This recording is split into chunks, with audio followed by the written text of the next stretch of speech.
السلام عليكم ورحمة الله وبركاته. أهلا بكم في مطبخ سمسمة. النهاردة هنعمل طرط أو فطيرة السبانخ بالجبن والسماق بطريقة سهلة وبسيطة. شايفين بقى الجمال، الفطيرة عاملة ازاي والحشوة كتير ازاي. يلا بقى نشوف الطريقة والمقادير. عشان نحضر العجينة أو للفطيرة بتاعتنا اللي هنحشيها بالسبانخ، عندي كوباية كبيرة من الحليب السائل، بس يكون دافي طبعا علشان هنحط فيه معلقة الخميرة. هحط معلقة كبيرة من السكر، وزيها معلقة كبيرة من الخميرة الفورية، ومعلقتين كبار من الزبادي، وهقلبهم كويس قوي واسيبهم على جنب لحد ما يتفاعلوا مع بعض. بعد كده نروح بقى نشوف السبانخ بتاعتنا هنعمل فيها ايه. بعد ما خمرت معانا، شايفين فقاقيع بقى وتقلت ازاي، هديها ضربة بسيطة كده عشان ما يبقاش فيه اي تكتلات. وهنزل بنص كوبايه من اي زيت نباتي. انا خلطت نص الكوبايه دي ما بين زيت الزيتون وزيت عباد. وهجهز بقى المكونات الجافه. عندي 3 كوبايات من الدقيق، طبعا مش هنزل بيهم مره واحده، هنزل بيهم تدريجي، ومعلقه صغيره من البيكنج باودر ورشه من الملح. هنخل الدقيق. اي وصفه يستحسن ان احنا ننخل الدقيق بتاعنا علشان يدخلوا هوا كويس قوي. اول كوبايه ودي تاني كوبايه اهي، وهنزل بالتالتة بالتدريج لما اشغل العجان. حطيت كوبايتين الدقيق، دلوقتي هنزل بمعلقه صغيره كده من البيكنج باودر، وزيها معلقه من الملح، ونبدا نعجن بقى. تعجني على ايديكي لمده 10 دقايق او في العجان.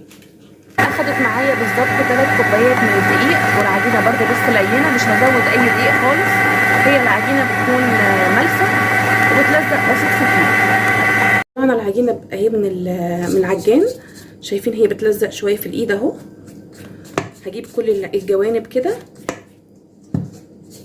خدت مني بالظبط 3 كوبايات. انا حطيت اول كوبايتين على المواد السايله، وبعدين لقيتها بتلزق وسايله خالص، زودت بالتدريج تالت كوبايه. الكوبايه تكون مليانه، وهي العجينه بتبقى بتلزق في الايد كده. شايفين حتى انا بستعمل الاسباتيولا. وفي الاخر خالص عشان اسيبها تخمر، هرش رشه بسيطه من الدقيق عشان تتلم معايا العجينه. شايفين العجينه حلوه ازاي اهي.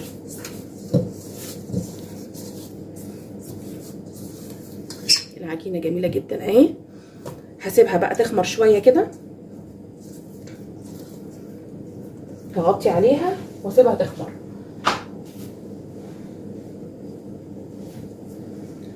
ونشوف السبانخ بقى هنجهزها ازاي، اللي هي الحشوه بتاعه الطرط او فطيره السبانخ. السبانخ اهي غسلتها كويس قوي بالعروق بتاعتها، وبعد كده سبتها يوم بحاله تتصفى، سبتها في التلاجة.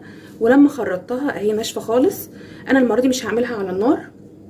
انا كل اللي هعمله، طبعا كميه السبانخ دي كميه تقديريه انت اللي بتحدديها. دول 3 ربط كبار من السبانخ، هحط عليهم معلقه كبيره من الملح، وهبدا او معلقتين صغيرين من الملح، وهقلبهم في قلب بعض كده. انت لو مش مستعجله اعملي زي ما انا بعمل كده. دي هتقعد لها، يا مثلا لو العجينه هتخمر في خلال ساعه، هي في خلال الساعه هتكون صفت ميتها وكشت النص. يعني انتوا عارفين طبعا السبانخ كلها ايه، ميه. عايز تعمليها على النار يبقى شويه زيت والبصلايه، وبعد كده تدبلي معاها السبانخ، وتحطي الملح والفلفل. حابه بقى تحطي مشروم، تحطي فراخ، تحطي لحمه مفرومه زي ما حطينا قبل كده. لكن حشوه السبانخ المره دي هتختلف، هنعملها من غير اي بروتين خالص، وهنحط معاها الجبن. نسيبها كده لحد ما تنزل ميتها. السبانخ بتاعتي اهي بعد ساعه ونص تقريبا من رشه الملح. انا طبعا عصرتها كويس قوي بايديا. دي كميه السوائل اللي نزلت منها، عشان انا مش عايزه العجينه يكون فيها اي نوع من انواع الميه، علشان ما تبصش مني العجينه. هرمي السوائل دي وهنبدا نشتغل في الحشوه. عندي في الحشوه هنا بصلايه كبيره مفرومه ناعم، هحط عليها حوالي 6 أو 5 مثلثات كده من الجبنه المثلثات. ممكن تحطي جبنه فيتا اللي هي الجبنه البيضه الطريه، تجيبي علبه من الجبنه الفيتا كده وتحطيها على الحشوه. هي الوصفه الاصليه جبنه فيتا اللي بناكلها كده مع الجبنه مع الخيار والطماطم. انا كان عندي الجبنه المثلثات مش كتير يعني بنستعملها في البيت، فقلت استغلها. وعندي الجبنه الموتزاريلا سبتها تفك كده من الفريزر علشان تنزل بسهوله.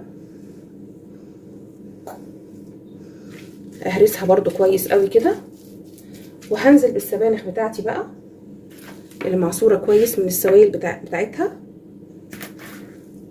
كميه السبانخ كلها اهي. حطينا بقى كل كميه السبانخ اهي، وههرسها كويس قوي مع الجبن والبصلايه. البهارات اللي عندي انا مش هحط ملح لان انا حاطه ملح على السبانخ. خلاص كل اللي هعمله هحط رشه نص معلقه كده من الفلفل الاسود، وهنحط كمان رشه حلوه كده من السماق، بيدي ريحه وطعم حلو قوي ومزازه كده جميله للجبن والسبانخ.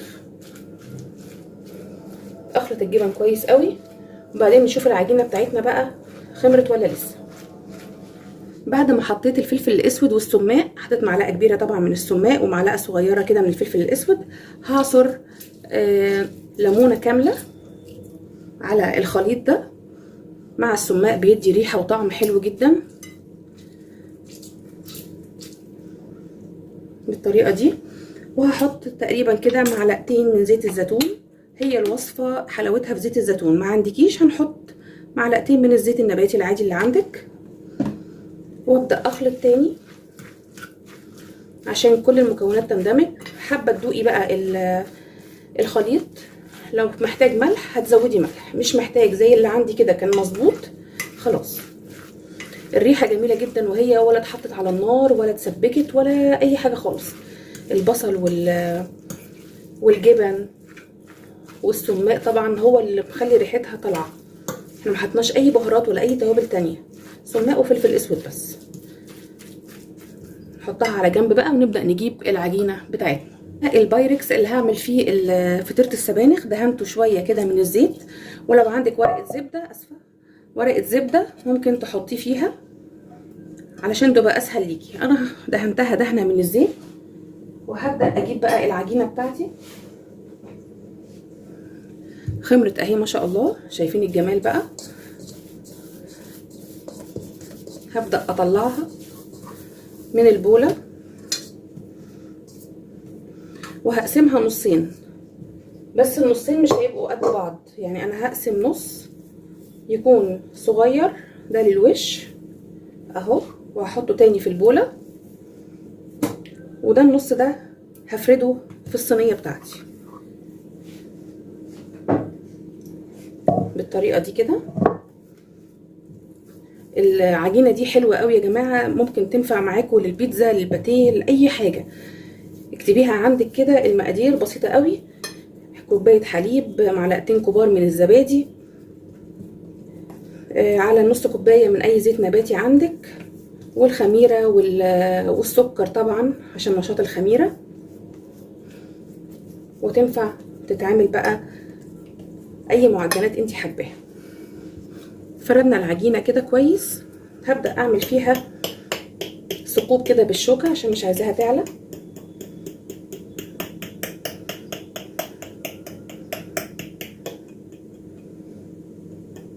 انا عايزه الاطراف تكون عاليه عشان هقفل عليها العجينه التانية من فوق.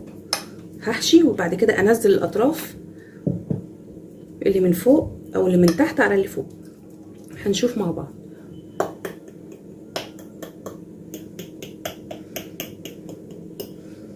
هبدا بقى انزل بالحشو.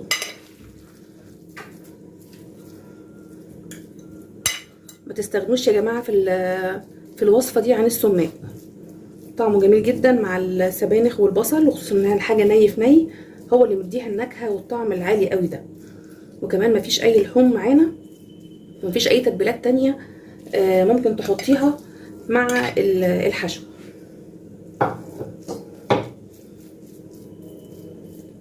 نفرد كويس كده ونتك على العجينه عشان تطلع لنا الجوانب.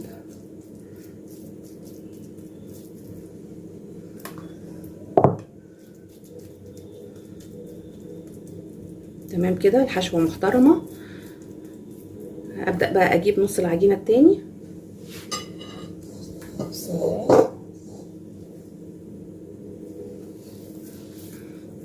شايفين من جمالها انا بفردها ازاي بايديا، هي مش محتاجه فرده خالص بالنشابه اهو. بسم الله.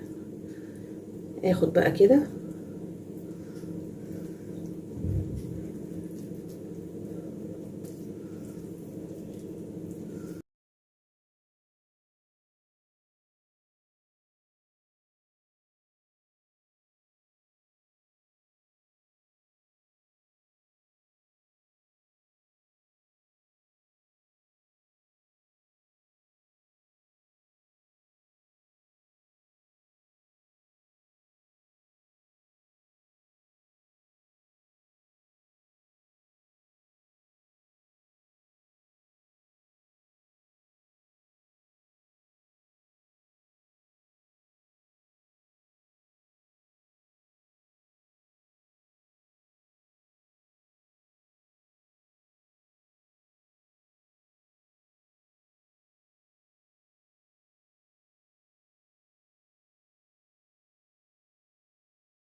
هنا بقى صفار بيضه وعليها شويه من الحليب، واحط عليهم كده نص معلقه صغيره من السماق، وكمان نص معلقه صغيره من الفلفل الاسود، وابدا اخلطهم كويس كده مع بعض. ممكن تحطي صفار البيضه الاول مع الحليب وترشي رشه من السماق والفلفل الاسود على الوش.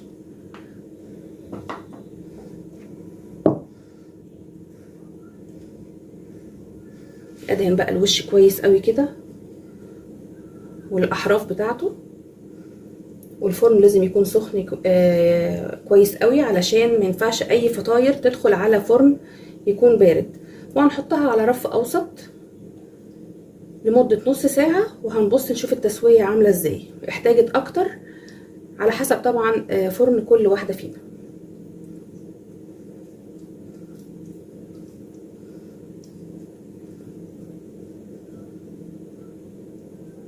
تمام كده.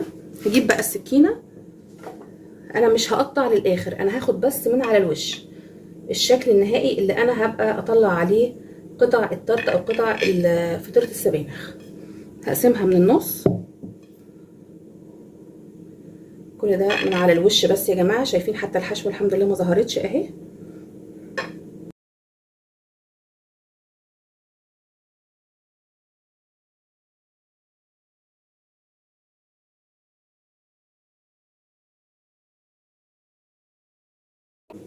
هدخلها بقى الفرن ونشوف النتيجة بعد التسوية.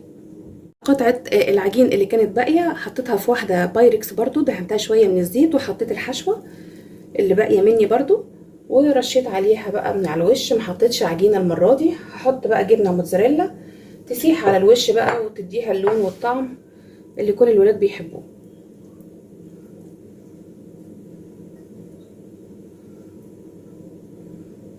اتك كويس قوي عليها كده عشان تتفرد، وهدخلها الفرن مع الفطيره بتاعتنا. طلعنا الفطيرتين من الفرن بالظبط اخدت معايا تقريبا كده بالظبط نص ساعه بالظبط. طبعا انت هتتابعيها في الفرن بتاعك على درجه حراره 240 زي ما قلت لكم، رف اوسط. نبدا بقى نقطع. وطبعا التانية طلعت معانا برضو في نفس الوقت، ما احتاجتش شوايه، ما احتاجتش اي حاجه خالص، درجه الحراره كانت كافيه. نبدا بقى نقطع ونشوف الفطيره بتاعتنا. بسم الله. طلعنا قطعه التارت اهي او الفطيره بتاعت السبانخ، والتسويه جميله جدا والحشوه جميله وطريه وهشه، وكلها يعني حديد بقى والسبانخ قيمتها الغذائيه عاليه جدا، واغلب ولادنا مش بيحبوها طبيخ، فهحطها لهم بقى سواء في الجلاش زي ما عملنا قبل كده او في فطيره زي دي. والعجينه دي اعتمديها في كل انواع المخبوزات عندك. ودلوقتي دي التانية اهي. ممكن تعمليها وش عجين زي ده كده، ممكن تعمليها زي البيتزا، تحطي العجينه من تحت وحشوه السبانخ والجبن، ممكن تحطي زيتون، تحطي مشروم، تحطي اي حاجه انت عايزاها. يا رب الحلقه النهارده من مطبخ سمسمه تكون عجبتكم، وتابعوني في حلقات جايه كتير. باي باي.